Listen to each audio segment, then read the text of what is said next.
A loud noise startled Junpei awake, and his eyes snapped open. As they adjusted to the light, he realized that he didn't recognize his surroundings. Ah! With a crack, Junpei's head connected with something metal. He rolled over and threw his hand to steady himself, but he found himself groping at the empty air. His balance lost, and his still fuzzy mind struggling to understand what was going on, Junpei tumbled down to the cold, gray floor. Ah, goddammit! Ah, what the hell? Junpei glared around at the room, still trying to determine where he'd woken up. The fall had shaken the last cobwebs of sleep from his mind, and finally he understood where he'd fallen from. It was a bed. A 3-level bunk bed, in fact. Junpei had fallen, apparently, from the topmost bunk. His shoulder hurt, his knee hurt, his hip hurt, his entire body hurt. He could feel a bump forming on his forehead where he slammed against the low ceiling. He wondered if that bump was the reason he felt his vision wavering a bit, but that seemed unlikely. At first, he thought the tremor that ran through his legs was just another effect of his rude awakening, but as he looked around, he realized it was real. The whole room was shaking. Was it an earthquake, he wondered? It didn't seem likely. It was shaking far too quickly for an earthquake. Then again, Junpei had no idea what it was, if not an earthquake. He tried to tell himself it was important. Junpei rubbed the growing bump on his head and gingerly climbed to his feet. His balance regained, he finally took his first good look around the room. And muttered to himself, where am I? His pain momentarily forgotten in the face of the confusion of his circumstances, Junpei looked around the room once again. Minutes passed while Junpei struggled to get his bearings. Then, as suddenly as they had begun, the tremor ceased. A cold silence fell over the room. From somewhere far away, Junpei could hear the sound of metal squeaking. He felt his stomach tighten. There were 1,000 things the sound could have been, but none of the things he could think of were good. In an attempt to distract himself, Junpei looked around the room once more. There was a stove that looked more antique than functional. The 3-level bunk bed had mattresses that were so thin that they were little more than blankets. On the other side of the room was an identical bed, and set in the wall between the beds was a slightly dirty iron door. The first thing Junpei noticed about the door was a number roughly emblazoned across it. On the surface of the door in red paint, someone had written 5. 5? What's this 5 mean? Suspicious and still utterly confused, Junpei approached the door slowly. Standing at last in front of the door, Junpei grabbed hold of the L-shaped handle. A push yielded no movement, and a pull the same result. A few more tries cemented the truth in Junpei's mind. It wouldn't open. It didn't matter how much he pushed and shoved, the handle wouldn't budge. Next to the door was an odd-looking device that reminded Junpei of a card reader. It didn't take a genius to figure out that the odd-looking device was keeping the door shut. Junpei knocked hard on the door. Hey! Hello? Is anyone there? Open the door! There was no response. Junpei threw his left fist into the door. And stopped. What the hell is this? He wasn't really sure what else to say. On his left wrist was a bracelet of a sort he'd never seen before. In the center was a large LCD display. It looked like nothing else so much as a watch, but clearly wasn't that. After all, it showed only a single number. 5. That's the same as the door. True, the numbers were the same, but he had no idea what that might mean. All he knew was that it was strange and new, and he wanted it off. Junpei flipped his hand over as if to remove a watch, but the other side of the bracelet was solid. No buckle, no clasp, nothing. He sighed and flipped the thing back over. There were a number of rivets around the rim of the face. Perhaps he pushed them, but nothing happened. On a watch, they might be dials for adjusting date or time, but on this bracelet, they did nothing. Junpei was at a loss. What was he going to do? Growing more desperate, he began to tug at it. However, damn! It's no good! The damn thing won't come off! A steel ring ran from the face and around Junpei's wrist and back into the face. He wouldn't be pulling the bracelet off any time in the near future. What the hell is the deal with this thing? Frustration and desperation were beginning to mix as the reality of the situation began to dawn fully on Junpei. So much was happening, and none of it made sense.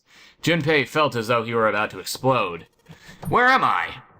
And why the hell am I here? Why? Why? What the hell happened to me? It was at that moment that he noticed the window. The window was round, rimmed in riveted brass, like a window from the early 20th century ship. What? Wait, am I in a ship? Junpei walked slowly towards the window. He could see nothing beyond it but thick, impenetrable darkness. Junpei squinted, trying to see something. Anything. It was at that moment. Oh snap, it's breaking! What the? You gotta be kidding me! What the hell is going on here? God, if I had a nickel for every time you asked that in this part. God dang, we're gonna get flooded. A crack split the glass of the window, and for a moment Junpei stared at it. Then the window burst, and water began to pour into the room. What the hell? God damn it! Junpei yelled and spun around. His feet slipping on the water already coming through the window, he ran for the door. Hey! Anyone! Is anyone there? Come on, if you're there, say something! There was no reply. Junpei screamed and pounded on the door. The water began to rise. It's now ankle deep on the floor and rising quickly towards his knees. Things were not looking good for Junpei. Not good at all. He needed to find a way out, and quickly. Junpei ran a hand across his forehead, brushing the sweat out of his eyes, and looked around the room. Time to find a way out. You guys will notice this is the pattern this game goes in. Narrative and then puzzle. But the narrative is so good, it really makes the whole thing worth it. Speaking of which, this, water over here, there's no time limit, so you don't need to worry about that. First thing we're gonna do, if I remember correctly, is go over to the stove. Okay, sure wish the doors get out of here were that easy to open. Okay, what is this? Screwdriver. Okay. It's all about figuring out how to get out of the room. A screwdriver, huh? Wonder why that's here. And there's something in the pot. Give me that key. Oh, let's see if there's anything in here. Huh? Looks like there is. Give me that key. A key? Yeah, there's a little blue key in the bottom of this pot. Odd. Thank you. Alright, so I got that key. The goal of this room is actually to open 2 briefcases. There's a blue briefcase on top of the bed, but you don't just need a key for both of them, you also need a code, which has to do with digital roots, and I can't remember what that is. And honestly, what I'm trying to do is go through as much of this as I can without using a walkthrough, because I've been through it not too long ago. But most likely, what will happen is I will probably end up using a walkthrough regardless. There's the red briefcase, by the way. We still haven't found the red key yet, so let's go back and do so. Let's see here. What's over here? There's a picture frame. Can we combine this with the screwdriver? Well, the screwdriver got those screws off easily enough. And here's the picture. Picture of an old cruise liner, okay. Ah! There are numbers on the back, I see. Let me, can I flip those around? Because I know these have to do with the, briefcases. What I'm gonna... Yeah, really, guys, if you don't care about the puzzles, let me know, and I'll just skip them for time's sake and go straight to the narrative. Some puzzles you need to see, some you don't, so it depends on what you guys want. I mean, if you want to comment and let me know if you want me to still do the puzzles or not, that'd be great. But I mean, this LP will go much faster if I don't have to, I will agree. I will, there's the red key. I will definitely, admit that. Junpei grabbed the key and shoved it into his pocket. He intended to leave immediately, but something stopped him. His reflection stared back at him from the mirror, but he had scarcely recognized himself. Ooh, he looks terrible. What's up with my face? His confusion was well justified. His face was drawn and pale, and the dark circles under his eyes made him look as though he was nearly dead. Man, what the hell happened to me? How did I end up here? Even as he said it, something in his mind opened, and a memory bobbed to the surface. It was the last thing Junpei remembered before waking up in the strange room. Exposition. It was past midnight when he came home. Junpei shuffled up the stairs and opened the door to apartment 201. Inside was his apartment, a small one-bedroom affair that ran him about $630 a month. That's not bad. He moved into it when he entered college, and so far he'd been there for 3 years and 7 months. He stepped inside and turned on the lights. Yeah, the fluorescent lights on the ceiling blinked and flickered slowly to life as if waking from a deep slumber. Their cold light illuminated the landscape he'd come home to so many times before. Everything was as he'd left it. The magazines piled up in the corner, the textbooks collecting dust, the CD cases covering the floor, the jeans and t-shirt he'd worn the day before, then tossed onto the floor. There was one thing that didn't belong, however. There was a breeze. Breaths of a cold night air wafted into his apartment, carrying the smells of autumn with them. The white curtain framing his window swayed gently in the wind. Huh, that's weird. Did I leave that open? Junpei walked towards the window, trying to remember if he'd closed it or not before he left. One of the panes was hanging open. He stuck his head out and looked around. Nothing seemed out of the ordinary. Junpei shrugged. He must have just left it open earlier. He closed the window. Then it happened. Ooh, it's Jigsaw! Junpei turned and found himself face to face with a man dressed all in black. The man wore a deep hood and a bulky gas mask. His face was entirely hidden. Junpei tried to scream, but all he could manage was a strangled croak. He tried to step towards the man, but his legs could no longer support his weight. Junpei collapsed to the floor, a crumpled heap of limbs like a discarded puppet. Oh, he getting gassed? Too late. He noticed the white smoke that was quickly filling his apartment. A small object shaped distressingly like a grenade sat on the floor in front of his face, hissing. The white smoke poured out at an incredible rate. The smoke had grown so thick that the details of Junpei's apartment began to fade into a white haze. He could feel his mind begin to fade as well. A white haze was not the smoke creeping into the edge of his vision.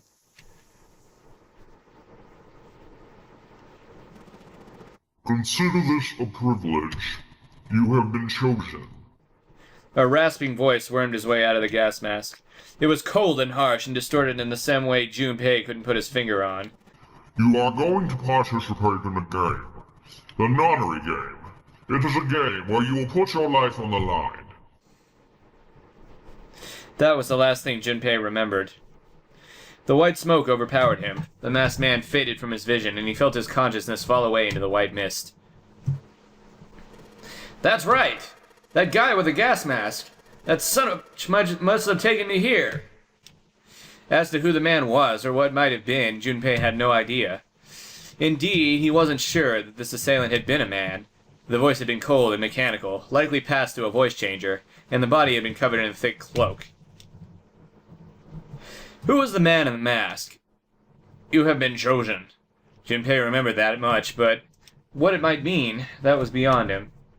Junpei had no idea where he was or why he was there. There was only one thing from his memory that seemed important. You are going to participate in a game. The nonary game. It is a game where you will put your life on the line. The nonary game, huh? What the hell is a nonary game? God damn it! With a yell, Junpei drove his fist into the mirror. And so the puzzle continues.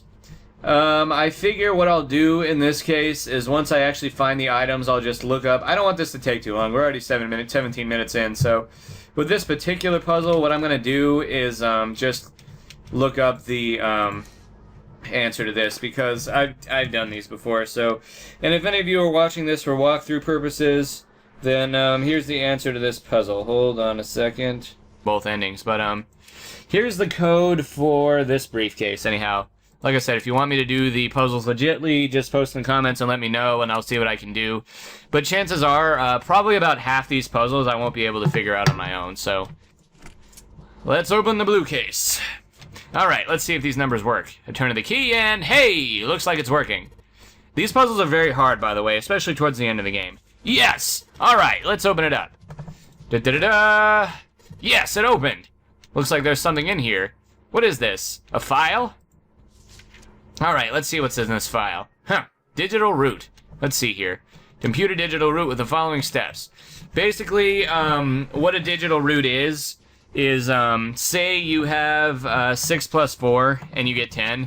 You add the 1 and the 0 and 10 together, and the digital root of 6 plus 4 is 1.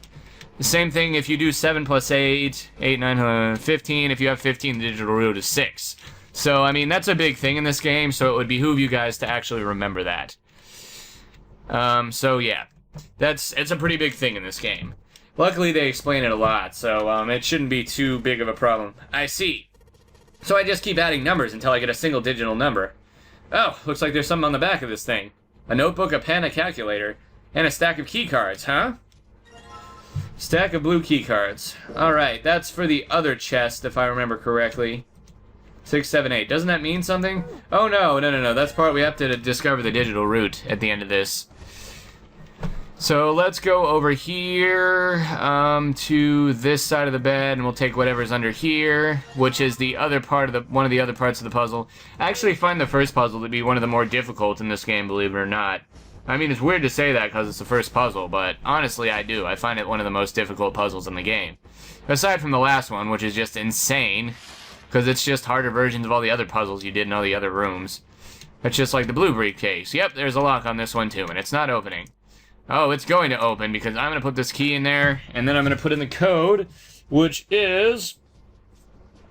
blah, blah, blah, 7485. Alright. Yes, shut up. 7485. Come on now.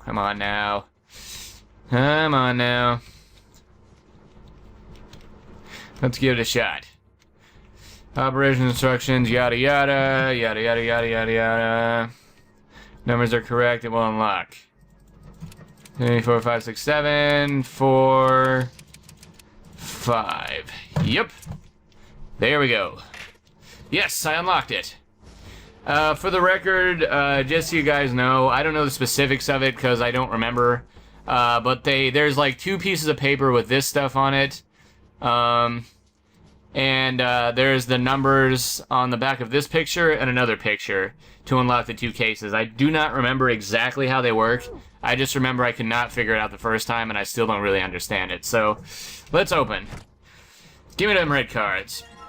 Okay, red key cards. Cool. Very flat key cards, it seems like. Alright, and now that we got the key card, we could probably go to the door and do the digital route, correct? So, to the door. I mean, in the sequel, these cards with the numbers on them. I'm pretty sure this is where I'm supposed to use them. Alright, let's slide this card and see if it works. And... yeah, the first puzzle in the sequel is much easier. I actually think the sequel is much easier as a whole, but it's much better, too. Even though this game is awesome. Huh? It's not working? Why? Damn it. No. That's right, I still have cards I haven't used. Yes, it is. Alright. Da-da-da! Darn it, not again. There aren't any more cards in here. I've only got one other hint. Of course, the files. The file said something about a digital route. Digital route. The digital route, huh? What am I supposed to do with... there's a 5 on that door. Do I have to get a digital route of 5? I'm not really sure about this. Ah, whatever, it's worth a shot. Let's see if this works. I'll just slide the cards and give me the digital route of 5 through the reader. Operation instructions. Touch 3 cards to select them. The digital route of the selected cards will be displayed on the top screen. Touching reset will deselect all currently selected cards. After you selected 3 cards, touch the device. Okay, so we need 3 cards that make a digital route of 5. So, 6, 7, 8, 9. Nope. Okay, so let's do 8, 9, 11, 12, 15. That's 15, which makes 6. So 5 can either be... 5 needs to be 23, so... 8, 9, 11, 15... That's 21. Okay, that's 4 cards. We can't do it that way. What else makes 5? 14 makes 5, so... 8... Nope. No. Put back 8. Okay, fine.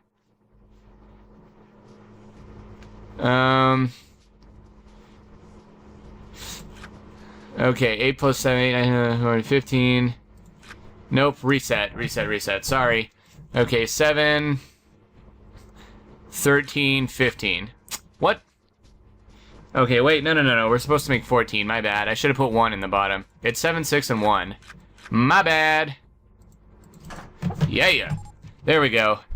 See, I know my digital routes. Alright, I think this is gonna work. There we go. That's a new noise. Huh? Did it just unlock? Well, that light was red and now it's blue. For the record, the only reason I knew that is because the digital root is a recurring theme in both this game and its sequel, so... Well, that light was red and now it's blue. No doubt about it. There's nothing keeping me in here now. Time to go. I mean, they hammer that digital root into your head, I swear. It's the whole game, basically. Digital root. Alright. Oh, through door 5, yeah. You found it! Har har har har. Aw, yeah. Let's see, let me just make sure I'm about to go in the right direction here. X ending. No, we want the safe ending, not the knife ending. I've seen the knife ending. It's pretty crappy. Submarine ending. Safe ending. There we go. Okay, I need to go through door 5, 8, and 6. Gotcha. Accompanied by the wall of angry water, Junpei shot out of the room into the opposing wall, gasping to catch his last breath of water that was obviously frozen. He looked around. He was in a narrow hallway. The water that had followed him out of the room was rapidly pouring out of the door. It flowed quickly down the hallway and slammed in the foot of the short flight of stairs. Just 5 steps, in fact. And at the top of the short staircase. A door! Another door! Junpei leapt up the stairs and straight for the door. The door burst open and Junpei exploded out of it, only to freeze in his tracks. What other possible response could there have been to what he saw? What the hell? His voice trailed off, and all he could do was stare. Oh, a staircase. Ha, stare, I see what they did there. A polished floor stretched out before him, an ornate staircase rising up from the edges, each one of them equidistant from the others. The stairs and pillars were solid wood, and Art Nouveau embellishments and decorations covered the walls and pillars. It looked like nothing so much as the entrance to a luxurious mansion from the early 1900s. Junpei couldn't help but wonder. Was he really in a ship? The water quickly filling the hallway behind him suggested that yes, he was. As he looked, a fresh wave rolled out of the room he'd been in, gathering speed as it moved towards the stairs. Yeah, that's what I thought. This is totally a boat... Wait, what the hell? Man, if you had a nickel for every time you said what the hell or what's going on, then you'd be rich. Crap, I gotta get out of here! Junpei spun around, his wet shoes squeaking in protest on the polished floor, and ran towards the tremendous staircase in front of him. C-deck. Nice deck. B-deck. As he ran, he glanced quickly at the plates mounted on the wall, denoting the decks of the ship. He took the stairs 2 at a time, not entirely sure of where he would find himself. Just as he began to wonder where, in fact, the stairs did lead. People! Oh my god! Junpei saw another person out of the corner of his eye. He stopped short, nearly tripping over the next stair, and looked. It wasn't just one person he'd seen, or on the landing to the left of the stairs, it would be 4 people staring at him. And on the right side, 3 more. All told, there were 7 of them. It looked as though they had been on their way down the stairs. They'd stopped short when they saw Junpei, their eyes wide. Look at that guy! He's like, whoa! He had done the same, of course, and now they stood there staring at one another. Seriously, that geeky guy is like freaking out. Junpei didn't move, one foot placed awkwardly on the next step in the middle of a stride. Who were these people? This entire interaction lasted only a matter of seconds. The woman spoke to Junpei, and time began to move again. I guess there's another one of us now. The woman was dressed, Junpei thought, rather like a dancer. Dem boobies. Her clothes covered very little, and her prodigious jewelry a little more. Hey, you! Come on! Hurry! With no further ceremony, she ran, straight past Junpei towards the doors behind him. The sudden proximity of a woman with such striking assets left Junpei momentarily stunned. But the others wasted no time and quickly followed the strange woman. The first to pass Junpei was a young man with silver hair. He threw a quick glance in Junpei's direction as he ran, muttering, One of us, huh? Following him was an older man, his face calm and without fear. Soft wrinkles sprouted from his eyes, and he came close enough as he passed for Junpei to see wisps of gray in his hair. His composure and shock of hair struck Junpei as rather like that of an elderly lion. Going up won't do any good. There are 2 doors, but neither of them will open. The next to speak was a girl with pink hair and a high voice. Looks red to me. Come on! Aren't you coming? You gotta hurry! Her small hand was wrapped around the wrist of another man. His eyes were closed, almost as though he were sleeping. His features were graceful, almost serene, and he was dressed rather elegantly for someone his age. Something about his posture seemed very refined, and Junpei couldn't help feeling he was noble and dignified somehow. He'd certainly never seen one, but this man seemed like what Junpei always imagined a prince would be like. That's 9 of us then. All the cards are in hand. What does all of the cards are in hand mean, he wondered. Junpei opened his mouth to ask what the other man had meant, but the girl with pink hair rushed past him, and they were gone. Thank you for watching the first episode of 999. People, if you liked it, press like, comment, subscribe, favorite, and I will see you guys on episode 2.